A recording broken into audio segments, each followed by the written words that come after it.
you'll find that most people don't have evidence. What they've heard is a slogan, and they like the slogan. But if you ask them for evidence for the slogan, they don't have it. But then ask them the question I mentioned before: if Christianity were true, would you become a Christian?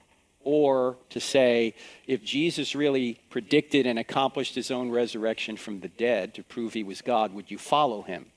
And see what they say. Because I don't know about you, but when you're having conversations with people and they keep moving the goalposts on you, you know how that goes?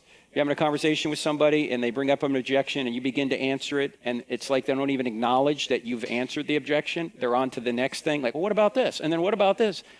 It doesn't really appear like they're interested. So one point of clarity that you can bring to a conversation is ask that question so the person is forced to answer it, and they may learn something about their motivation at that point. You know, yeah, if it was true, I wouldn't even want it to be true. I wouldn't believe it. I mean, sometimes people ask me, Frank, how come you don't get upset with people that are rude at the Q&A mic and they don't agree with you? I say, why should I expect them to agree with me? I mean, I'm 62 now. When I was 22, I didn't agree with my 62-year-old self. So why should I expect somebody else to agree? You shouldn't expect anybody to agree with you. They're in a different place right now. That's fine. Everyone's on a journey, right? You're not where you were 5 years ago.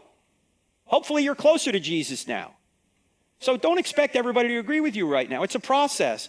But if you wait and that person does become interested in Christianity, it's probably going to be through tragedy.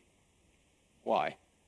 Because sometimes you only look up when you're on your back. If a tragedy happens, it happens to all of us at some point, and that person suddenly becomes interested, your phone's going to ring and that person's going to be on the other end.